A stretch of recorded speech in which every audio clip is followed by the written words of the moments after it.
जय हिंद दोस्तों, स्वागत है आप सभी का एक नए वीडियो में और एक नए टॉपिक के साथ। ठीक है, इस वीडियो में हम लोग कवर करने वाले हैं स्केलर क्वांटिटी जिसे हम लोग अदिश राशि बोलते हैं और वेक्टर क्वांटिटी जिसे हम लोग क्या बोलते हैं, सदिश राशि। पिछले क्लास में हम लोग यूनिट एंड मेजरमेंट को कंप्लीट पढ़ चुके हैं। आप लोग अगर नहीं देखे हैं तो प्लेलिस्ट है, आप जाके देख सकते हैं। ठीक है, तो ये बिना टाइम वेस्ट किए स्टार्ट करते हैं। ठीक है, हम लोग पिछले क्लास में पढ़े थे फिजिकल क्वांटिटी, भौतिक राशियां किसे बोलते हैं। ठीक है, तो फिजिकल क्वांटिटी हम लोग पढ़ चुके थे। फिजिकल क्वांटिटी दो प्रकार के होते हैं, एक होता है हमारा स्केलर क्वांटिटी जिसे हम लोग अदिश राशि बोलते हैं, दूसरा क्या होता है हमारा वेक्टर क्वांटिटी जिसे हम लोग सदिश राशि बोलते हैं। ठीक है, तो ध्यान रखेंगे फिजिकल क्वांटिटी कितने प्रकार के, दो प्रकार के, एक होता है हमारा स्केलर क्वांटिटी अदिश राशि और वेक्टर क्वांटिटी हम लोग क्या बोलते हैं, सदिश राशि बोलते हैं। ठीक है, अब स्केलर क्वांटिटी होता क्या है या फिर अदिश राशि क्या होता है।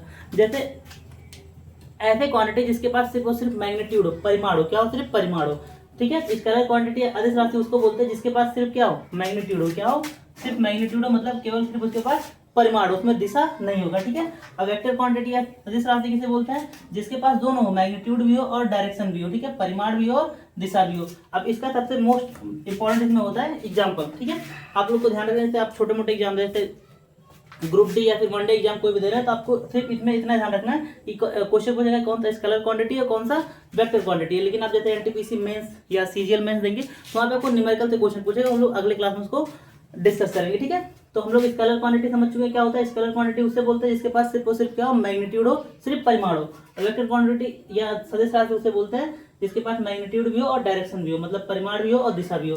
अब एग्जांपल इसका सबसे इंपॉर्टेंट है, उसको हम लोग को ध्यान रखना है। ठीक है, अदिश राशि एग्जांपल डिस्टेंस जिसे हम लोग क्या बोलते हैं, दूरी बोलते हैं। मास द्रव्यमान, स्पीड चाल बोलते हैं। वर्क कार्य, करंट धारा जिसे हम लोग बोलते हैं। एनर्जी ऊर्जा, वॉल्यूम जिसे आयतन बोलते हैं, क्षेत्र एरिया क्षेत्रफल, पावर जिसे हम लोग शक्ति बोलते हैं, डेंसिटी घनत्व, प्रेशर दाब हो गया, पोटेंशियल जिसे विभव बोलते हैं या फिर इसको हम लोग वोल्टेज भी बोल सकते हैं, टेम्परेचर ताप। तो स्केलर क्वांटिटी के एग्जांपल है, ध्यान रखेंगे। Distance, mass, speed, work, current, energy, volume, area, power, density, pressure, potential और टेम्परेचर, ये सब के सब क्या है, स्केलर क्वांटिटी है, मतलब अदिश राशि है। वेक्टर क्वांटिटी देखते हैं जिनके पास डायरेक्शन भी होगा और मैग्नीट्यूड भी होगा। ठीक है, मतलब परिमाण भी होगा और दिशा भी होगा। डिस्प्लेसमेंट, अब कंफ्यूज नहीं होंगे, डिस्टेंस क्या होता है, डिस्प्लेसमेंट। हम लोग आगे जब क्लास में डिस्टेंस और डिस्प्लेसमेंट को डिस्कस करेंगे तो हम लोग समझेंगे कि डिस्टेंस के पास डायरेक्शन क्यों नहीं होता और डिस्प्लेसमेंट के पास डायरेक्शन कैसे होता है। ठीक है, तो डिस्प्लेसमेंट को हम लोग क्या बोलते हैं, विस्थापन बोलते हैं। वेट भार, तो हम लोग आगे पढ़ेंगे मास और वेट के बारे में, हम लोग अंतर पढ़ेंगे कि मास क्या होता है और वेट क्या होता है। ठीक है, वेट को हम लोग क्या बोलते हैं, भार बोलते हैं। वेलोसिटी वेग, आगे हम लोग पढ़ेंगे स्पीड और वेलोसिटी में क्या अंतर होता है। ठीक है, तो वेलोसिटी से हम लोग हिंदी में वेग बोलते हैं। एक्सेलरेशन त्वरण, मोमेंटम संवेग कहते हैं। इंपल्स को हम लोग आवेग कहते हैं। इलेक्ट्रिक फील्ड मतलब विद्युतीय क्षेत्र और मैग्नेटिक फील्ड चुंबकीय क्षेत्र। फोर्स बल मोस्ट इंपॉर्टेंट, कई बार पूछा गया। ठीक है, फोर्स कौन सी क्वांटिटी है, तो बहुत बार कंफ्यूजन हो जाता है कि ये स्केलर होगा या वेक्टर होगा। तो फोर्स जानते हैं क्या होगा हमारा, वेक्टर क्वांटिटी। टॉर्क, टॉर्क भी हमारे क्या होता है, वेक्टर क्वांटिटी होता है। तो ध्यान रखेंगे वेक्टर क्वांटिटी के एग्जांपल कौन कौन सा हो गया, डिस्प्लेसमेंट, वेट, वेलोसिटी। ठीक है, विस्थापन, भार, वेग, एक्सेलरेशन त्वरण, मोमेंटम संवेग। इंपल्स क्या हो गया, आवेग हो जाएगा। इलेक्ट्रिक फील्ड विद्युतीय क्षेत्र, मैग्नेटिक फील्ड चुंबकीय क्षेत्र, फोर्स बल और क्या हो जाएगा हमारा, टॉर्क हो जाएगा। अब एक पॉइंट यहाँ पे ध्यान रखेंगे, स्केलर क्वांटिटी जो होता है साधारण बीजगणितीय के नियमों का पालन करता है। मतलब जो मैथमेटिकल जो नॉर्मल ऑपरेशंस होते हैं, ऐड सब्ट्रैक्ट, इनको कौन फॉलो करता है, स्केलर क्वांटिटी। जबकि वेक्टर क्वांटिटी इसको फॉलो नहीं करता। इसको ऐड करने के लिए हम लोग को दो नियम होते हैं, एक ट्रायंगल का नियम और एक पैरेललोग्राम का नियम। उसको हम लोग आगे पढ़ेंगे। ठीक है, ध्यान रखेंगे स्केलर क्वांटिटी जो होता है साधारण बीजगणित के नियमों को पालन करता है। अब एक चीज ध्यान रखेंगे, जैसे करंट धारा, ठीक है, इसके पास डायरेक्शन तो होता है लेकिन ये फिर भी स्केलर क्वांटिटी क्यों है। धारा के पास दिशा तो होता है लेकिन ये वेक्टर का जो एडिशन का रूल होता है, मतलब उसके जो योग का नियम होता है उसको पालन ये नहीं करता। ध्यान रखेंगे, धारा के पास दिशा तो होती है लेकिन ये वेक्टर मतलब सदिश के योग के नियमों का पालन नहीं करता, इसलिए इसको वेक्टर क्वांटिटी नहीं बोला था, क्या बोला था, स्केलर क्वांटिटी। तो ध्यान रखेंगे फिजिकल क्वांटिटी दो प्रकार का, scalar quantity, vector quantity. Scalar quantity इसके पास मैग्नीट्यूड होगा और वेक्टर क्वांटिटी इसके पास मैग्नीट्यूड और डायरेक्शन दोनों होगा। Example distance, mass, speed, work, current, energy, volume, area, power, density, pressure, potential और टेम्परेचर। वेक्टर क्वांटिटी का एग्जांपल हो जाएगा displacement, weight, velocity, acceleration, momentum, impulse, electric field, magnetic field, force और torque. ठीक है, आगे देखते हैं हम लोग। अब नेक्स्ट हम लोग देखते हैं, नेक्स्ट क्या है, रिप्रेजेंटेशन ऑफ वेक्टर, मतलब सदिश का निरूपण। मतलब वेक्टर जो क्वांटिटी है उसको हम लोग रिप्रेजेंट कैसे करते हैं। अगर कोई वेक्टर क्वांटिटी, जैसे मान लीजिए कोई ए है, वेक्टर क्वांटिटी है, ठीक है, तो उसको हम लोग उसके ऊपर हम लोग एरो दिखाते हैं। क्या दिखाते हैं, एरो दिखाते हैं। और कोई स्केलर क्वांटिटी होता है उसको हम लोग ऐसे डायरेक्ट लिखते हैं, उसके ऊपर एरो शो नहीं करते। तो वेक्टर क्वांटिटी को रिप्रेजेंट करने के लिए हम लोग एरो का यूज करते हैं और स्केलर क्वांटिटी को रिप्रेजेंट करने के लिए हम लोग एरो नहीं लगाते। ठीक है, अब नेक्स्ट हम लोग देखते हैं law of sum of vectors, मतलब सदिशों के जोड़ का नियम। मतलब जो सदिश राशि होते हैं उनका हम लोग रिजल्टेंट कैसे निकालते हैं, परिणाम कैसे निकालते हैं, मतलब उनका जो रिजल्ट होता है उसको हम लोग कैसे निकालते हैं, जोड़ते कैसे हैं। इसके लिए दो नियम होते हैं, एक लॉ ऑफ ट्रायंगल त्रिभुज का नियम और लॉ ऑफ पैरेललोग्राम जिसे हम लोग समांतर चतुर्भुज का नियम बोलते हैं। ठीक है, ये इतना इंपॉर्टेंट नहीं है, इससे क्वेश्चन नहीं पूछता। ठीक है, इंपॉर्टेंट क्या हमारा ये, ठीक है, लॉ ऑफ पैरेललोग्राम। जैसे मान लीजिए कोई एक क्वांटिटी है, वेक्टर क्वांटिटी ए इस डायरेक्शन में जा रहा है और कोई बी है, उसका डायरेक्शन क्या है ये, तो इन दोनों को हम लोग साथ में ट्रायंगल बना देंगे ए बी, और इनका जो रिजल्टेंट होगा, मतलब इनका जो परिणामी होगा, ठीक है, वो क्या हो जाएगा, vector A plus vector B, मतलब अदिश राशि सदिश राशि ए प्लस सदिश राशि बी, ये क्या हो जाएगा हमारा रिजल्टेंट, मतलब इसका परिणामी, मतलब इनका रिजल्टेंट हो जाएगा। ठीक है, जैसे रिजल्टेंट क्या होता है, जैसे मान लीजिए 10 न्यूटन ने कोई फोर्स इधर लगाया, ठीक है, अब कोई दूसरा ऑब्जेक्ट, कोई ऑब्जेक्ट को ढकेला जा रहा है 10 न्यूटन के फोर्स इधर, और कोई दूसरा ऑब्जेक्ट हो गया वो भी इस पे 10 न्यूटन का फोर्स लगा दिया, ये पूरा रिजल्टेंट कितना हो गया, 10 प्लस 10 कितना हो गया, 20 न्यूटन का फोर्स लग गया।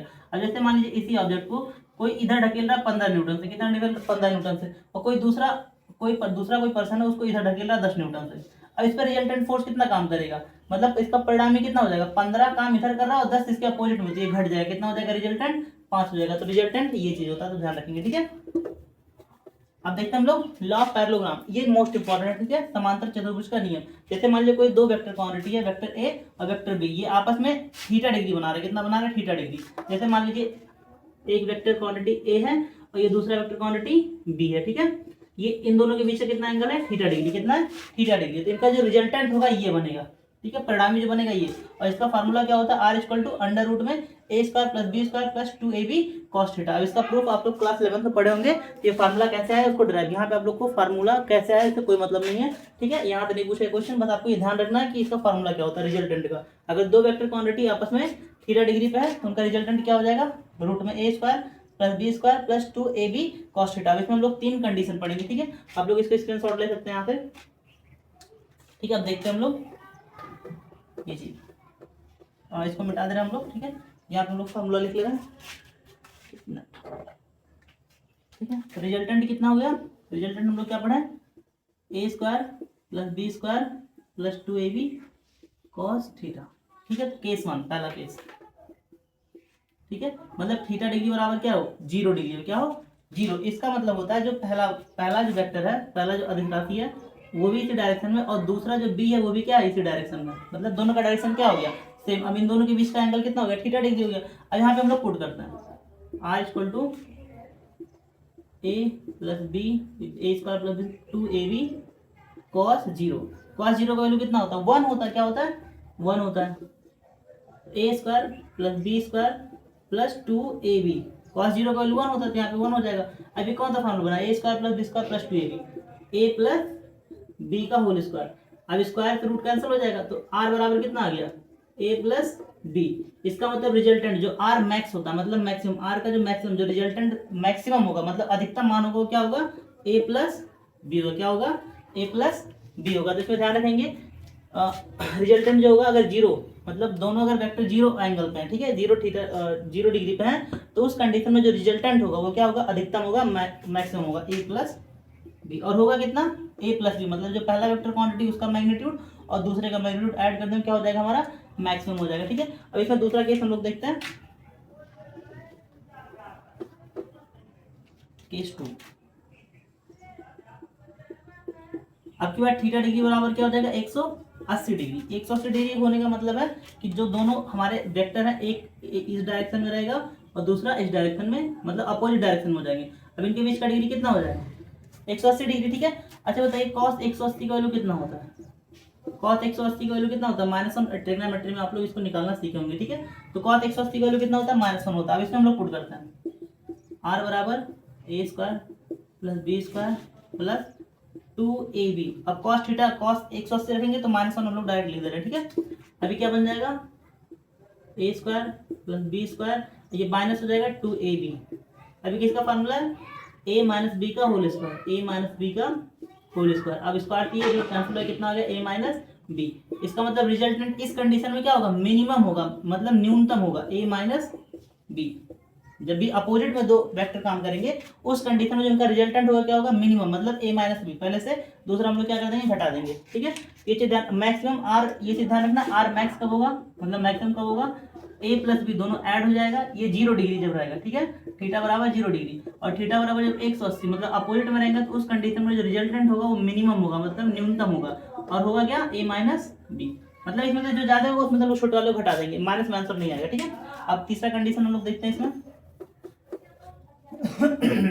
सॉरी केस 3, इसमें थीटा बराबर क्या हो जाएगा 90 डिग्री, इसका मतलब एक जो वेक्टर होगा इस डायरेक्शन में होगा और दूसरा डायरेक्शन इससे परपेंडिकुलर मतलब लंबवत होगा 90 डिग्री पे, ठीक है, ये इसका डायरेक्शन, ठीक है 90 डिग्री।